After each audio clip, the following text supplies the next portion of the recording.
Now, if I could ask both of you to cast your minds back a week. Normally a week isn't a huge amount of time in football, but it depends how old you are, really, doesn't it? Thank you for that. You have to bring it in.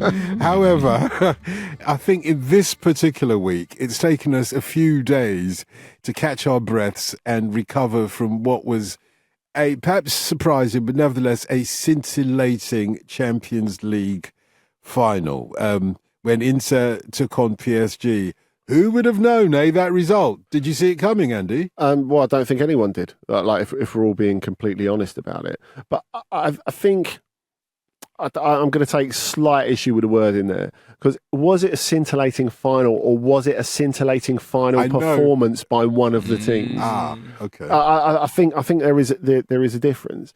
And I think if we're looking at the effect that the final has had on those two teams in the immediacy of the days after it. We'll get to Inter in a minute. But for PSG, it really has catapulted them into another dimension. And what I find so remarkable is that in all this decade plus of being run by QSI and the Qataris aim to be soft power, status, and how do you get that? You get that through Messi, Mbappe, Neymar, Ibrahimovic before that, Jordan gear that everyone wears, whether they're a PSG fan or not. All that stuff. Who'd have thought that the thing that sold PSG to the world was having the best team with being not a good football team. You never knew. Yeah. Isn't it a funny thing that always you have these like boardrooms, and you had it at Juventus when they signed Cristiano Ronaldo, thinking about how can we sell ourselves to the world? It's about Facebook impressions. It's about Instagram followers. It's about all of those things. And actually, the brilliant thing about this final, and obviously I think there is the rather big caveat of the fact that, it's funded by a nation state. But I think it's amazing that they've got to where they want to be image-wise by simply giving a load of power to one of the best coaches in the world and say, create this super balanced team that, if you try to think of who's the star of the team, we could be talking about that for 10, 15 minutes. We're not going to, we'll let you make your own decisions at Hakimi. home. But, okay, but we could all say someone different is the point. And when, you had in the party in the Parc des Princes the day afterwards, you had DJ Snake on the microphone sort of trying to promote Ousmane Dembélé for Ballon d'Or.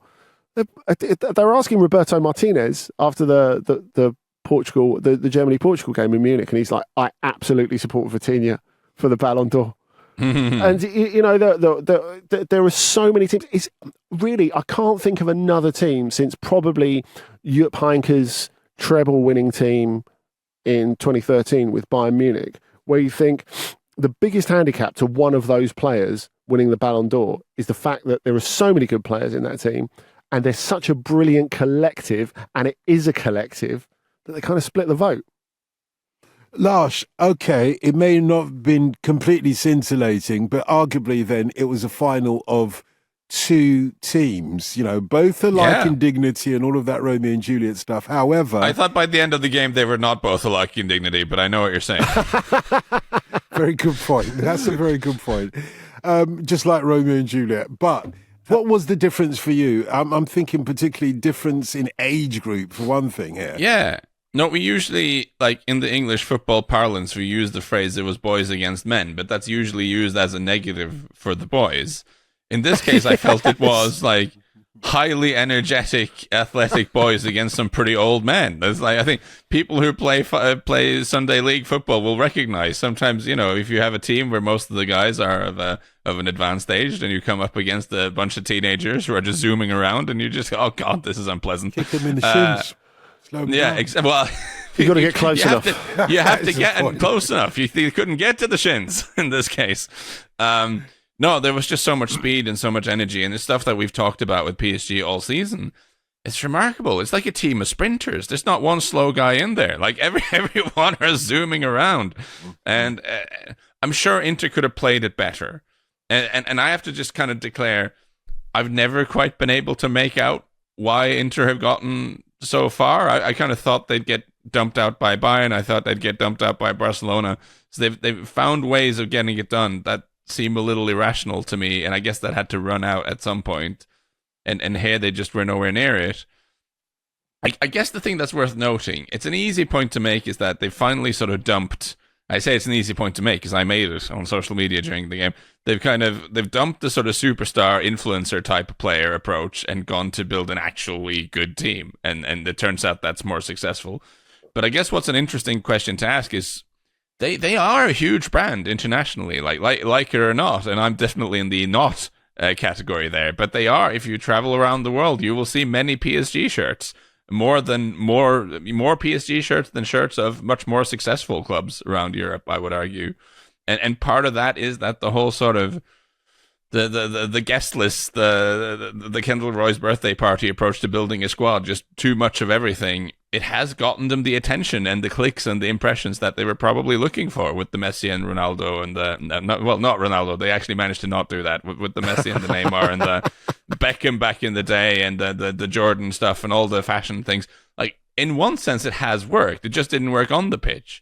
And I guess the interesting question is now, is actually that commercial success helping them have a launch pad to build a team that actually works? I don't believe this is some sort of 3D chess master plan that they first will build the brand and then we'll actually make a good team. Like, I don't think they ever thought that. No. But I wonder if that's what they've stumbled across.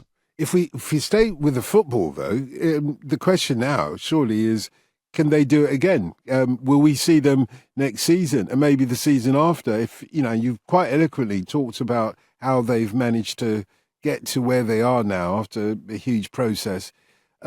Can they keep it up? Are we looking at a PSG dynasty here, or is this something of a blip even for them? Well, that's the question. I do think that what is going to make the difference is that those resources are going to enable them to hold on to Luis Enrique and all the players they want, because Luis Enrique is the superstar of this achievement as much as Mourinho was when Porto won it in 2004, in creating that ultimate collective. And I think you see it we were talking about Ousmane Dembélé. It wasn't just DJ Snake, it was us as well. The fact that he has been encouraged to be an absolute monster off the ball. And of all the things that we didn't see coming, like maybe the amount of goals he scored in 2025, the fact that he's absolutely voracious off the ball is definitely something we didn't see coming. So the idea that he couldn't have got this out of Mbappe, well, maybe he could have. Now, look, I know a lot of people have said afterwards that, well, Mbappe's left and all of a sudden they've won, so he was the problem. Well, that's not true, is it? Because he kind of foresaw what the solution was. He didn't foresee the bit that he wasn't part of it, I think. But I think we've got to, when we sort of compile our list of all those people who were holding them back in previous years, I think we have to look at Messi and Neymar as well.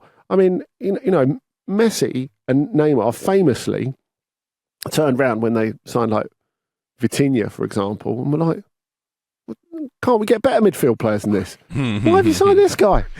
This guy's come from Porto. Why have you signed him? He's come from Wolverhampton. I need, via Wolverhampton, via a very short and unsuccessful spell of Wolverhampton. And like Messi's solution was the absolute opposite of what Mbappe's was. He says, well, maybe we need more experienced players. Maybe we need more seasoned winners. And I mean, that has emphatically been proved to not be the case. Very much like Gabriel Byrne walking out of the warehouse during The Usual Suspects. Messi has got away with his scot-free while Mbappe is getting the sharp end of the stick, I think is fair to say. But what they're able to do in terms of making this into a dynasty, as you say. Now, I'm always a little bit reticent about this because there have been loads of Champions League teams. It's the hardest thing to repeat in the Champions League, as we know statistically. It's only Zidane's Real Madrid that have managed to follow up and do that. But I think what can encourage you that is possible, and they will have to make improvements, because I think we've seen it with Champions League teams before where you thought they can't improve. And then you get to like February, March in the next season, and you think, yeah, they probably should have strengthened the squad. I think the plus is that Luis Enrique will retain all the power. That's the important thing, that he'll still be there, that he'll still be pushing them to go on to the next level. Now, I tend to think that their biggest rival will not be an Inter for reasons that we're going to go on to. It will probably be Barcelona, because if Barcelona can hold it together financially, and again, that's still a question, definitely. But I think if you look at the coach, his influence on the game, and their athleticism, you can see this transforming into a really great Champions League rivalry. I suppose one of the differences there immediately, if the comparison is with Barcelona, Lars, one of the differences is that, the French league is not as strong as La Liga. In terms of building a dynasty, do you not have to have your, base level, before your domestic league being very strong? And PSG, despite everything else, don't have that, do they? Well, the thing is, they already do have a domestic dynasty. Like, the Qataris have put so much money into PSG that the French league is almost irrelevant now, and that's sad for the game. But that's where we're at with it. In terms of creating a dynasty in the Champions League, I'm not sure that's really. I was about to say it's not really possible, but then Real Madrid just kind of did. Point is more, it's these knockout games they can go either way. But what I think this changes in the sense that I think we've moved past the era of PSG being a joke, of us having this annual sort of let's all laugh at PSG moment. I'm not sure that's going to happen anymore. They might not win it next year, but I think they're going to be a credible contender. And I do want to flag up something. And he said like they could have done it with Mbappe. I don't think they could have. Like, they would have had to play very differently. You can't play the way Luis Enrique wants them to play with a centre forward who doesn't work off the ball. It's not possible. And he was trying to get these performances out of Mbappe, and he wasn't getting it. But that's also one of those things that it's almost been portrayed as if they, we've made a decision to move out of the superstar era. I don't think they did. Like, Mbappe left. They didn't want him to leave. He just didn't want to be there anymore. And for years, I may have made this sort of semi-joke before, but El Khalifi was talking about wanting to move on from the bling-bling superstar era all the way back in 2019. But it's like they couldn't help themselves. It was like if you're trying to diet and you're in the restaurant and then the dessert trolley comes by and look, there's Leo Messi on a cake. And you just go, we'll bring him in. There's like, it was very hard for them they just couldn't do it. But last summer they had an opportunity. It came to them in the shape of Mbappe insisting on leaving. And then suddenly they're left with a team where everyone actually works. And that opens up opportunities for you in how you can play football and how you can be successful. And it's super interesting for me that in a world where the focus has become more and more and more on the individual, in the media, in social media, all this sort of stuff, it's more about the person and less about the teams. Even we're guilty of it. We spend a third of the pod talking about Cristiano Ronaldo, who's 40 and plays in Saudi Arabia. Like, it's the star and the individual takes so much of the focus. Yet on the field, it seems to me that the collective and the team aspect of it is more important than ever. And that's a really interesting contradiction to me. In our defence, we are about to bring in Inter into the conversation now, so we're not just one-sided in that respect, because, as I said earlier on, Andy, it was a Champions League final of two teams, one going upwards in their trajectory, the other, well, where does this defeat leave Inter? Not only do they lose the Champions League, but also they've lost their coach, which we talked about. The likelihood was that Simone Inzaghi was going to go to Saudi Arabia in any case. Now that's been confirmed. There's a hole there, a vacuum there. And we talked about last week, again, the sort of musical chairs of coaches going around Serie A. Where are Inter now in this coming season? Who's going to replace Inzaghi, for example? I think because Inzaghi went, it's almost normal to have a wee bit of an existential crisis, because he's, despite the bad ending, he's been a huge part of what they've done over the last 4 years. He's won a series of trophies. He's got them to 2 Champions League finals.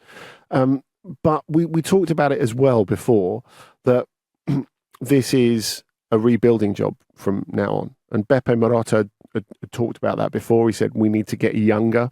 We need to sign players that we're going to get value out of, and then we'll retain value, and maybe we can sell them in future, which I think is the way that Italian football simply has to think nowadays. But as well, you have to ask whether Inzaghi, even without the offer from Saudi, and it's a life-changing offer, there's no doubt about that, would he have had the appetite to rebuild? Because it was clear that this was a last chance for this particular Inter team. Then, you can only have to look at the ages of Dynamian, Cherby, etc. But I think and Mkhitaryan, but also I think you have to look at Çalhanoğlu as well. I think it was interesting, something that Nicky brought up again and again, the fact that after games in recent weeks, all the players have said when they've been commenting on the games, even when they were in the mix for these 3 trophies, still saying, "Oh, yeah, we're really tired, but we're keeping going." It's the opposite of what PSG were talking about, and you saw that the energy that they just didn't have. That they just didn't have anything left in the tank. Now, I guess, like when you're looking at that, it's easy to sell the narrative that, of course, they're interested in signing Cesc Fabregas as their new coach. I think that will be very difficult to get him away from Como because, of course, Roma were interested, Leipzig were interested. He had some very positive conversations with Leverkusen, and that didn't happen. So Erik ten Hag took the job as well. So it's no slam dunk. Let's put it that way.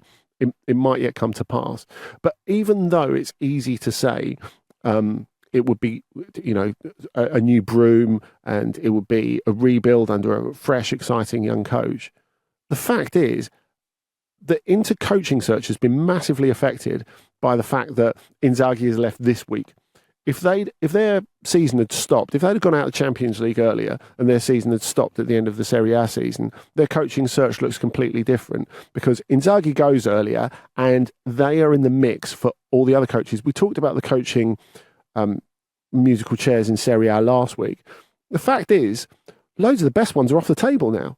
So, even they would have been interested in Max Allegri if he hadn't signed for Milan last week. Now, whether you think that's a good idea or not is a different question. The fact is, their future policy, it seems, will be dictated on the sort of coach they get rather than their future policy dictating what sort of coach they go for. Any thoughts on that, Lars? Just a sense that I think we're obviously being a little bit negative and dismissive about them because of the way the final went. I think it's worth in the segment taking a moment just to give them credit for getting to another Champions League final because Agreed. This is a team that over the last 2 seasons, I think they've actually turned a profit in the transfer market, which is kind of unheard of for the sort of top European clubs.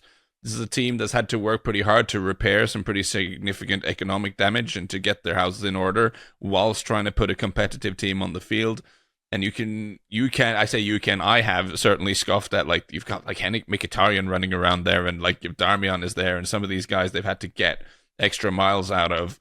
But it's remarkable that they have managed to do that. And it's a really well-crafted team that a lot of brain power has had to go into constructing a team that can be competitive in the sharpest end of European football with the financial restrictions they've faced. So I actually think that's a real achievement. But that also makes this rebuild a little trickier because when other of the sort of so-called super clubs around Europe have to do a rebuild, they can chuck a ton of money at it and it'll be okay. And I'm not sure Inter can still at the moment. So I'll be very fascinated to see whether they hire a pretty inexperienced coach like Fabregas. That's an interesting thing in the middle of all this. But also what Marotta does over the summer in terms of reshaping the squad because he is clearly a master at this. I mean, he's showed that both at Juventus and now at Inter. So I think that is a fascinating thing to follow going forward. How do you try to keep Inter amongst the very best teams in Europe whilst working on a completely different budget to some of your competitors?